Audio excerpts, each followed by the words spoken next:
ஒரு முழம் சோற்று கற்றாழை, 2 கை நிறைய மஞ்சத்தூள், ஒரு கொட்டைப்பாக்கு அளவு சுண்ணாம்பு உலகத்தின் மிக மோசமான மடிநோயை வேறறுக்க செய்ய முடியும் என்பதை 22 ஆண்டு காலமாக இந்தியாவின் மூளை முடுக்கெல்லாம் கொண்டு போய் சேர்த்திருக்கிறோம். சீரகம், வெந்தயம், கசகசா ஒவ்வொரு ஸ்பூன் எடுத்து சட்டியில போட்டு கருக வைத்து ஆற வச்சு அதுல ஒரு 3ல் 1 பங்கு எடுத்து அரைச்சு நாடு சர்க்கரையில பிசைஞ்சு பால் குடிப்பதற்கு 1 மணி நேரம் முன்பு இல்லை குடித்து 1 மணி நேரம் கொடுத்தீங்கன்னா கழிச்சல் நிற்கும். 3 மாசம் கண்பட்டி கழிஞ்சால் ஒரு 3 கத்திரிக்காயை தனித்தனியாக கம்பியில் குத்தி நெருப்புல வாட்டி ஆற வச்சு அந்த காம்பை எடுத்துட்டு அதோட கொய்யா கொழுந்து இலை 4 சேர்த்து அரைச்சு நாடு சர்க்கரையில் தடவி கொடுத்தா ஒரு 2-3 வேளையில கழிச்சல் நிற்கும். மண்ணின் வேந்தன், மலையின் வேந்தன், கடலின் வேந்தன் 3ஐயும் கசக்கி பிழிந்து கண்ணில் மூக்கில் காதில் விட கடிகி வந்த காலமும் காது தூரம் ஓடி வளைந்து ஒரு பாடலை ஒரு ஆவண கூட்டத்திலே கேட்கிறோம். வணக்கம். பசுமை சாரல் அலைவரிசை உங்களை அன்போடு வரவேற்கிறது. இந்த சேனலுக்கு நீங்கள் புதிய நண்பர்களாக இருந்தால் மறக்காமல் சப்ஸ்கிரைப் பண்ணுங்கள். கூடவே கீழே இருக்கிற பெல் பட்டனையும் அழுத்துங்கள்.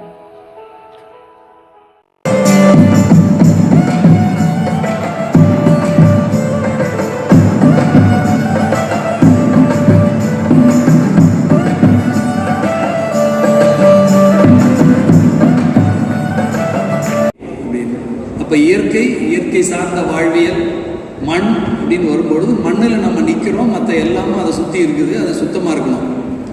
அது சுத்தமாக இருக்கிறதுக்குலாம் என்னெல்லாம் பிரச்சனை இருக்குங்கிறத பார்க்கும்போது முதல்ல உங்களுக்கு புதிய செய்திகள் நிறைய சொல்லணும்.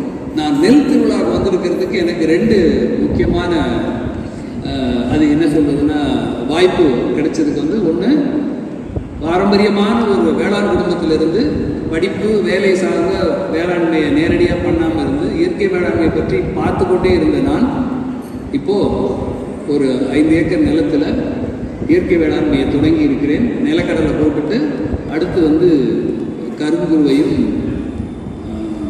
மைசூர் மல்லியும் போட்டிருக்கோம். அது ஒரு தகுதி எனக்கு. இப்போ வெறும் மீன் அமிலமும் பஞ்சகவியம் மட்டும் போட்டுட்ருக்கோம். அடுத்தது இந்த பூங்காரை பற்றி 2 பேரும் பேசினாங்க. பூங்காரை பற்றி நம்மாழ்வாரோட ஐயாவோட நிகழ்ச்சியில் ஒரு அரசு ஊழியர் ஒருத்தர் பேசினதை இப்போ நாங்கள் பதிவு செய்தே ஆக வேண்டும். ஏன்னா அந்த காலகட்டத்தில் கேரளாவுக்கு சென்றிருந்த ஐயா நம்மாழ்வார் நெல்ஜெயரான் அவர்கள் அங்கே ஒரு கூட்டத்தில் இவ்வளவு மரபு வழி நெல் வகைகள் இருப்பதை கொஞ்சம் யோசிச்சு, இவ்வளவு இருக்குது எங்கேயே, அதாவது நீளமான ஒரு பகுதி மாநிலம் கேரளா, அங்கேயே இவ்வளவு இருந்தால் தமிழ்நாட்டை எவ்வளோ இருக்குன்னு தேட ஆரம்பித்த பிறகு தான் இவ்வளோ பெரிய ஒரு வேலை நடந்திருக்கிறது. இங்கே நம்ம நெல் திருவிழாவில் இருக்கோம். இப்போ அந்த பூங்காரை பற்றி ஒருத்தர் சொன்னார். அவர் அரசு பணியில் இருந்ததுனால வேளாண் செய்யவில்லை, ஆனால் 2 கூட்டங்களுக்கு வந்திருக்காரு. அப்போதெல்லாம் பேசும்போதெல்லாம் பொழுதுபோக்காக ஏதோ மரபு வழி நெல் பேசுகிறாங்கன்னு கேட்டுக்கிட்டு இருந்தேன். பூங்கார் இந்த ஊரில் தான் அதிகம் விளைஞ்சதுன்னு ஒருத்தர் சொல்லியிருக்காங்க. ஓய்வு பெற்று வந்தோன்னா அது மனதில் ஒழித்து கொண்டே இருக்க அவர் ஊருக்கு சொல்லும்போது சொல்லியிருக்காரு, உங்கள் மாமா தாயே அந்த நெல்லெல்லாம் எல்லாருக்கும் கொடுப்பாரு அப்படின்னு. மாமாவோடு பேச்சுவார்த்தை இல்லாத பல வருடங்களாக இருந்த குடும்பம் நண்பர் திரும்ப சொல்லவும் நெல் அவரை அழைக்கிறது. ஊருக்கு போனோன்னே வாங்க மாப்பிள்ள அப்படின்னு சொல்லி அவர் கூப்பிடுறாரு. பகையை மறந்து என்ன வேணும், இல்லை மாமா குதிரில் நெல் நீங்கள் வச்சு கொடுப்பீங்களாமா, அதெல்லாம் யார் யாப்போ வாங்குற, பல வருஷம் ஆகி போச்சு, வாப்போம் அப்படின்னு சொல்லி குதிரை பார்க்க போகும்போது குதிரையில் பார்த்தீங்கன்னா அந்த மர பகுதியில் கீழே ஒரு குழி இருக்கு. அதில் ஒரு 2 கிலோ கிடச்சிருக்கு. 1 கிலோ 2 கிலோ கிடச்சிருக்கு. அதை கொண்டு அவர் வீடு இருக்க பகுதியை உழுது அதை போட்டு அதை இன்னைக்கு கொண்டு வந்திருக்காரு. நீங்கள் எல்லாரும் பூங்காரை பற்றி பேசுகிறாங்க. ஒரு நெல்லை மீட்டு எடுவதற்கு ஒருத்தர் சொன்ன கதையை உங்களுக்கு நான் காதால் கேட்டு சொல்லியிருக்கேன். மரபு வழி நெல் என்பது இப்படி எத்தனையோ இழந்துட்டோம். 1.5 லட்சம் இருந்ததாக சொல்லுகிறார்கள். இப்பெல்லாம் நம்ம 100 கணக்கில் மட்டும்தான் பேசுகிறோம். இருப்பதையாவது காப்போம், ஒரு உறுதிமொழி எடுத்துங்க. 2வதா இந்த சுற்றுச்சூழல் ஏன் சுத்தமாக இருக்கணும். இன்னைக்கு காலையில் தொலைபேசி குடியாத்தத்துலேருந்து ஒருத்தர் பேசுகிறார். நல்லா கவனிங்க. கிடேரி 3 மாத சினை, ஒரு காம்பு வீங்கி மடிநோய் வந்திருக்கிறது. கண்ணு போடாத ஒரு இளம் கிடேரி, 3 மாத சினை, மடி நோய், வீங்கி நோய் வந்திருக்கிறது. இது ஒன்றல்ல, மாதத்திற்கு ஒரு 4-5 ஏறி மடி இறங்குறது எத்தனை மாதம் ஆகும்?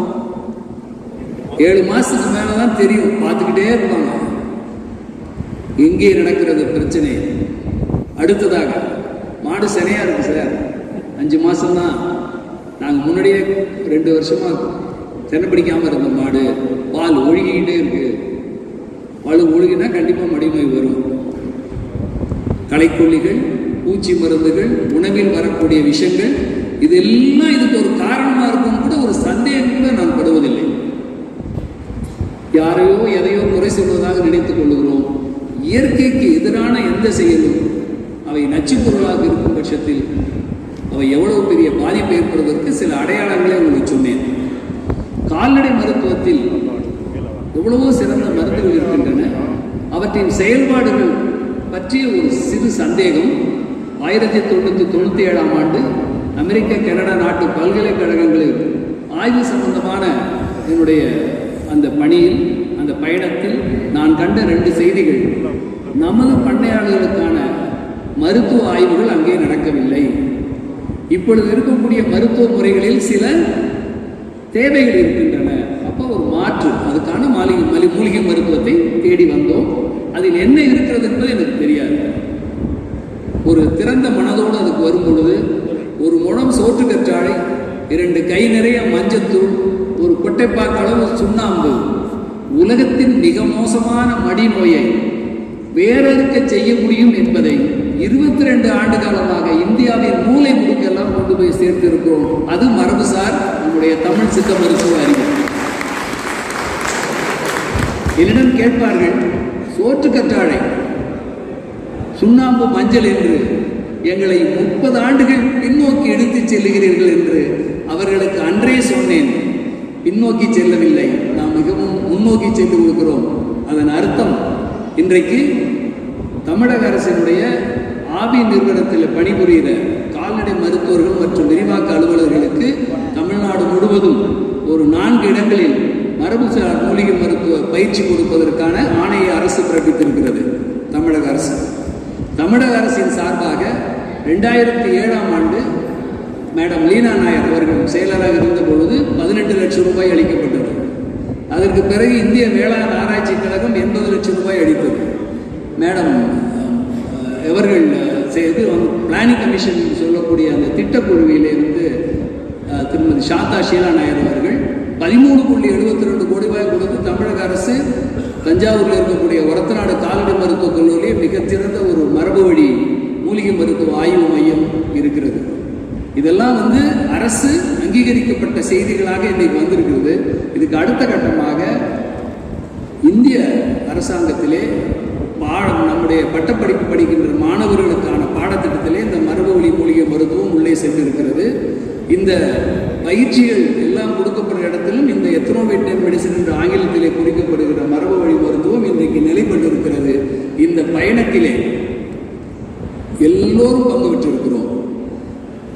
நாட்டுப்புற மருத்துவர்கள் அந்த அறிவை எவ்வளவு சிரமத்துக்கிடையே பாதுகாத்து வந்திருக்கிறார்கள். அவர்களை நாம் கண்டிப்பாக நன்றியோடு நினைவு கூற வேண்டும். நான் கேட்டு யாரும் ஒரு மருத்துவத்துக்கு மருந்து சொல்லாமல் இருந்ததே இல்லை.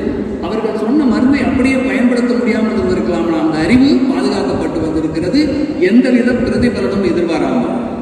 அதுக்கு அடுத்ததாக இந்த மருத்துவத்தை தேடி பல்வேறு சமூக அமைப்புகள், சேவா விவேகானந்தன் அவர்கள் மதுரையில் ஆரம்ப, FRLHT பெங்களூர், CIKS சென்னை மற்றும் மத்திய மாநில அரசுகள் சார்ந்த பல்வேறு கல்லூரிகள் எல்லோரும் அதுக்கான தற்பொழுது தேசிய பால்வள நிறுவனம் என்று சொல்லக்கூடிய நேஷனல் டெய்ரி டெவலப்மெண்ட் போர்டு கிட்டத்தட்ட 14 மாநிலங்களில் கடந்த 5 ஆண்டுகளில் ஒரு 40 வகையான மூலிகை மருத்துவ இந்த குறிப்புகளை வைத்து 11 லட்சம் கால்நடைகளில் இந்த என்ன கொடுத்தா என்ன நடக்குதுங்கிற ஆய்வை தொடர்ந்து செய்து அதை உலக சுகாதார நிறுவனம் அவர்களுடைய பார்வை கொண்டு போய் அவர்கள் இதற்கான ஒரு வழிமுறையை கேட்டு கடிதம் எழுதியிருக்கிறார்கள்.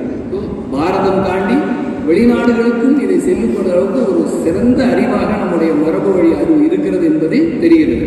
அதற்கான சில அடையாளங்களை மட்டும் இங்கே விட்டு செல்ல விரும்புகிறேன். 1, 3 நாள் கண்ணுக்குட்டி கழியுது, என்ன பண்ணுறது? 3-4 கன்றுக்குட்டி கழியும் போது மருந்து மாத்திரை எதுவும் கொடுக்கக்கூடாது. அது ரொம்ப முக்கியம். பால் கூட குடிச்சிருக்கும், இல்லை கொஞ்சமாக கழியும். சீரகம், வெந்தயம், கசகசா ஒவ்வொரு ஸ்பூன் எடுத்து சட்டியில் போட்டு கருக வைத்து ஆற வச்சு அதில் ஒரு 1/3 பங்கு எடுத்து அரைச்சி நாட்டு சர்க்கரையில் பிசைஞ்சு பால் குடிப்பதற்கு 1 மணி நேரம் முன்பு இல்லை குடித்து 1 மணி நேரம் கொடுத்தீங்கன்னா கழிச்சல் நிற்கும்.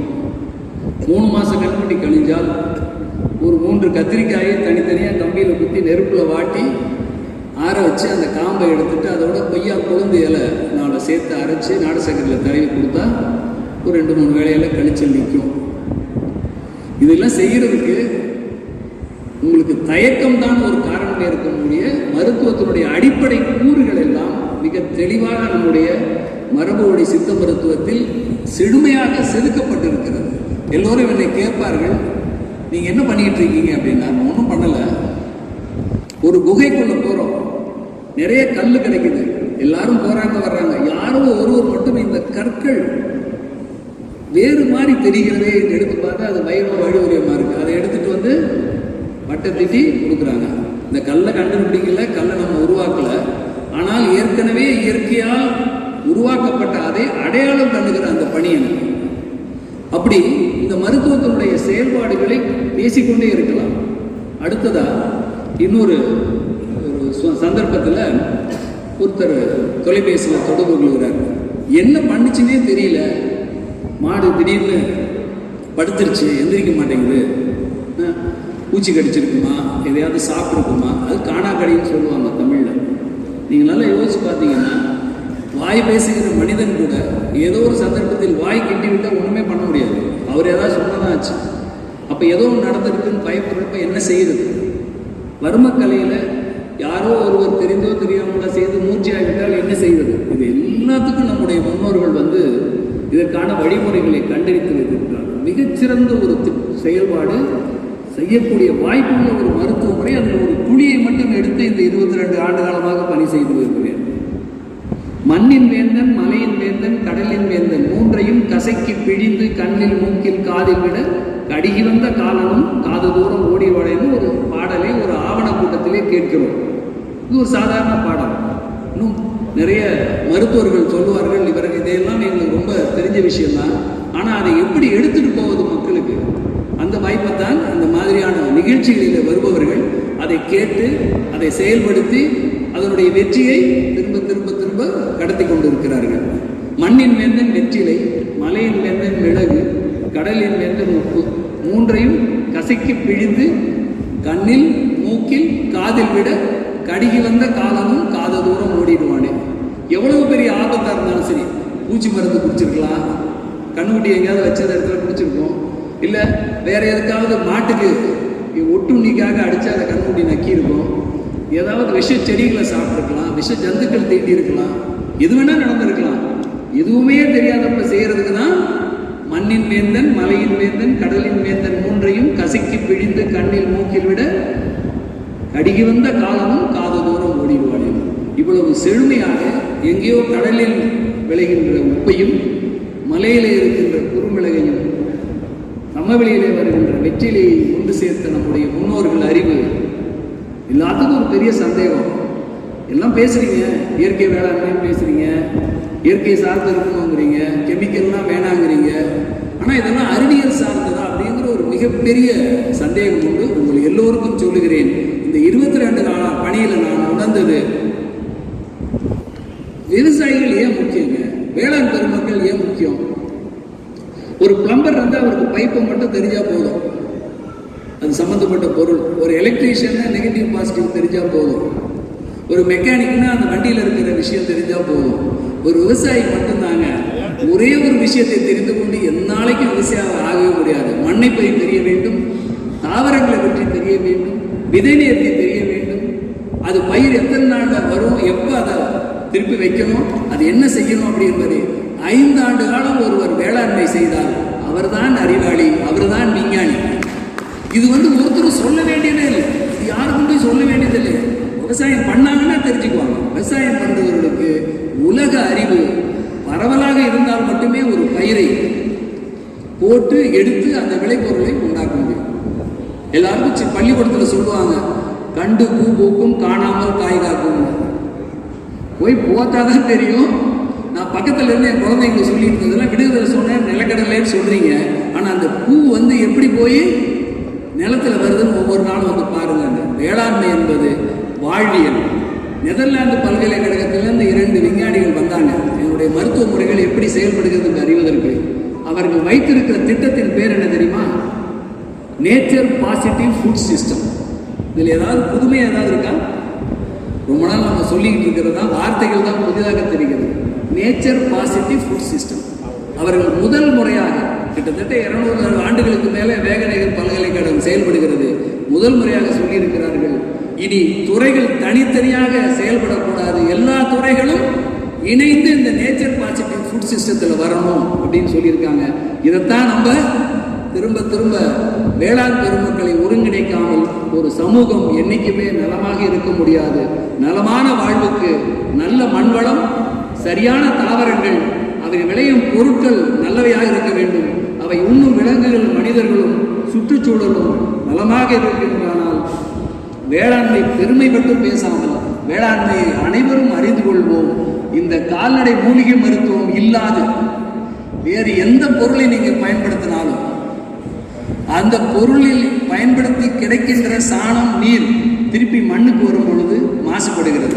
நாட்டு மாடுகள் பாலுக்கு மட்டுமல்ல, மாடுகள் மண்ணுக்கு தான் மாடு. நம்ம பொருளையே கொடுங்க, அந்த சாணத்தை நீரை எடுத்து வைங்க, அதை மட்டுமே வச்சு வேளாண்மை தொடர்ந்து செய்ய முடியும். 140 கோடி, அதுல 60 விழுக்காடு நகர்ப்புறத்திலிருந்து கிராமத்திலிருந்து நகரத்துக்கு போகாம இன்னும் இருக்கார்கள். இவ்வளவு பெரிய ஜனத்தொகை, இவ்வளவு அதிகமான மக்கள் தொகை, வாழ்வியல் ஆதாரத்துக்கு இன்னைக்கு இல்லை, இந்த 100 ஆண்டுகளுக்கு பிறகும் கூட கிராமத்தில் வேளாண்மை, கால்நடை வளர்ப்பு, இயற்கை வேளாண்மை செய்தால் மட்டுமே இந்தியா ஒரு முன்னேறிய நாடாக இருக்க முடியும். இதில் ஒன்றும் யாரும் யோசிக்க வேண்டியதில்லை, பெரிய ஆராய்ச்சி எல்லாம் பண்ண வேண்டியது. ஜேசி குமரப்பா அன்னைக்கு சொன்னதை இப்போ எடுத்து வச்சு படித்து அப்படியே செயல்படுத்தலாம். இந்த நிகழ்ச்சியிலே கால்நடை வளர்ப்பு, மூலிகை சம்பந்தமான நிகழ்ச்சிகளுக்கு என்னுடைய தொலைபேசியில் கொடுப்பார்கள். அதை எப்பொழுதும் நான் எடுக்கலைன்னா எனக்கு தொலைபேசியில் அந்த தொடர்பு கொள்ளுங்கள்.